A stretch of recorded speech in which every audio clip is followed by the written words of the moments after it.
I suppose the name Walt Disney Company is definitely not an unfamiliar name, is it? So, have you guys heard of it? Is anyone here obsessed with Disney films? Nice. Well, I myself am a die-hard fan of Disney movies. And if you're one of us, you must have watched the film Frozen at least once. Am I right? Yeah. So, let me tell you something. The first time that I watched the film Frozen was in 2019, and that was a beautiful afternoon. We had done as a reward for a hardworking year. It's the best, right? So, has quite a typical kind of ending, a poetic justice one where the bad guys get punished and the good guys get to happily live forever after. But if you take a closer look at how the plot unwrapped, you should notice some details, some hidden messages in there that make the movie Frozen so remarkable and so worth watching. Frozen talks about self-acceptance, the glorious scene when Elsa arrived at Atahallen and find the truth about her power.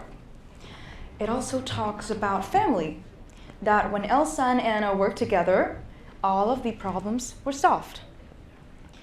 Frozen also talks about grief, the feeling of losing your loved ones, when Olaf fades away with the resonance of the song, The Next Right Thing. When you watch that movie, do you notice that those details, those little details, may have made you a bit emotional, a bit overwhelmed? I'm sure you all feel the same as me, or kind of the same. And there is one particular moment when all of the emotions build up. That was when my favorite song were played. You are lost, hope is gone, but you must go on and do the next right thing. That was the last straw. I burst into tears after that.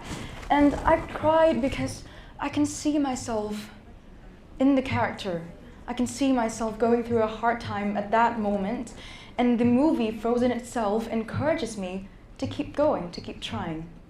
And I deeply empathized with the characters, and I became really emotional.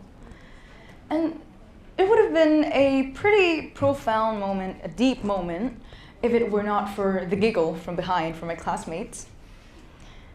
Oh, look at her, she's crying. I mean, it's sad, but get over it. Why are you overreacting like that? And yeah, I totally get it. They were just having fun, and I don't blame them. They were just having fun, and perhaps they didn't relate to the situations as intensely as I did. So yeah, I brushed it off, I laughed about it, and I went on with my day. But later that night, you know, people at night tend to be more vulnerable. I thought about it, and I noticed that this was just one in many of the situations where people have told me to not show my emotions, to not show my feelings.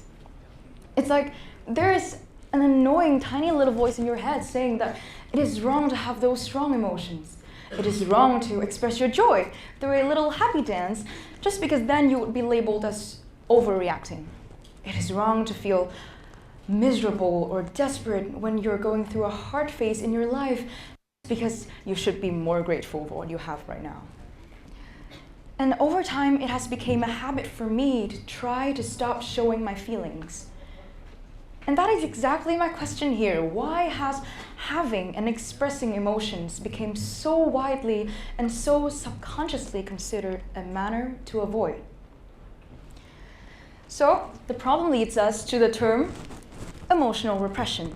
So what is it? What is emotional repression? It is a type of behavior when thoughts and feelings are pushed out of minds. According to psychologist Bert Garson, stated in his Journal of Behavioral Medicine, it can be likened to a defense mechanism where people label their feelings as negative and they try to avoid it by focusing on only the positive aspects of themselves. People do this in a number of ways, by disregarding what they feel, by using distractions, or even sometimes resorting to binge eating, and all of those with the view to avoiding their true feelings. So let's imagine this way. This is you. You're a tiny little human being there. Now, your emotions that you're trying to avoid is this big old lumpy monster. And the barrier between you and your monster is, of course, the door of the house. So we could say that emotional repression is like slamming that door shut. It's like preventing you from seeing that monster, preventing you from meeting that monster, right? Now, if you want to understand closely how emotions work, let's take a look at our monster. Emotions, by definition, is how individuals react with matters that they find personally significant. So there exists a multitude of different emotions, and the most basic one that you may have been familiar with are happiness, or sadness, or anger, or fear, right? Sometimes you embrace those emotions, but sometimes you label them as negative and you're trying to run away from them, right? Well, I have wondered once that why is there a monster standing in front of my door? And I figured the answer is something called a subjective experience. A subjective experience is like a cause, a stimuli for that emotion. So, for example, let's say, how many of you guys here are still students or still at school? Raise your hand. Ooh, nice. So let's imagine you receive a really good mark on a test that you have been working really hard on. Or if you have worked, then let's say you're promoted at work. Or let's say something simpler. You're having a bad day and suddenly someone gives you some flowers, or suddenly you see a rainbow in the sky. And those are the factors that can potentially bring up emotions, right? You see, emotions can be provoked through the smallest occurrence in your day. Emotions are our natural responses to the world around us, and hence it is inescapable. Emotions exist in our daily lives, whether we like it or not. Then why? If you know that emotions are natural, then why do we run away from it? Why do we try to hide it? Why do we try to conceal it? Can you guess why? Well, I have the answer for you. That this was caused by something called repetition. What do I mean by repetition? Well, it is simply doing something over and over and over again. We see our grandparents did it. We see our parents did it. We see people around us did it. And then it's natural that we do it, right? It's kind of a cycle that goes on and on.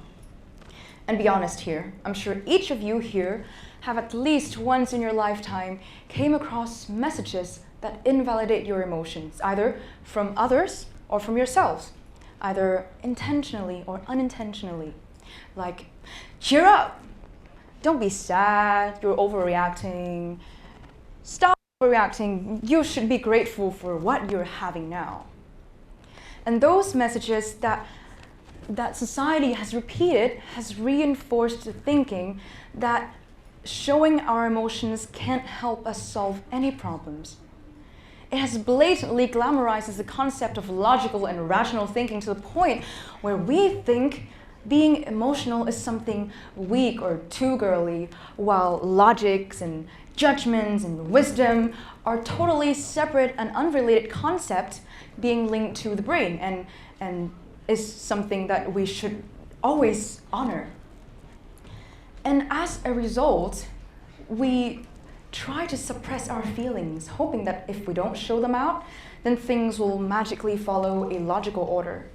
And that is also the reason that caused our society nowadays, even though less frequent than that of the past, but still exists the toxic notion of men shouldn't show their emotions because that would make them less masculine. Then there's a different type of message saying that showing emotions might put off others, might make others feel annoyed, might make others judge you. If you live in a typical Asian family like me, it is rare to see your parents ever cry or talk about their feeling.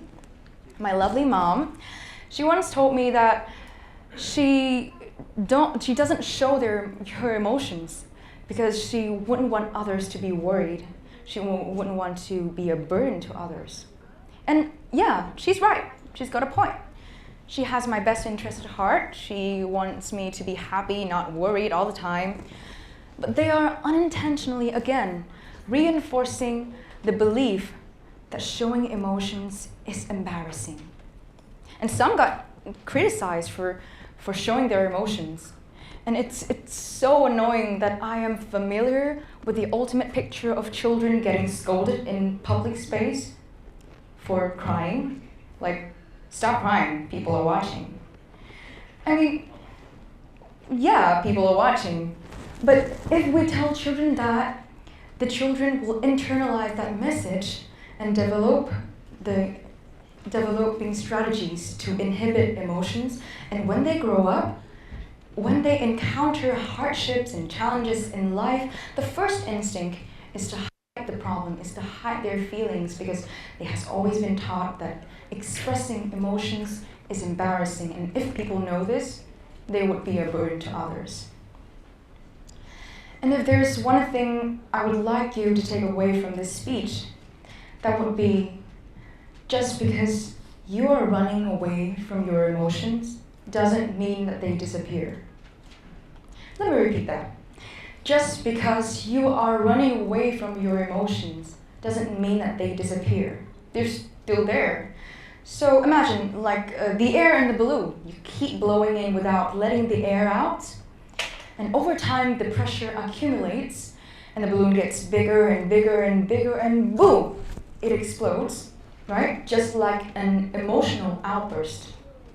And this metaphor in real life may translate into immense anxiety or depression or even physical downfall as a result, as the consequences of the long-term emotional repression.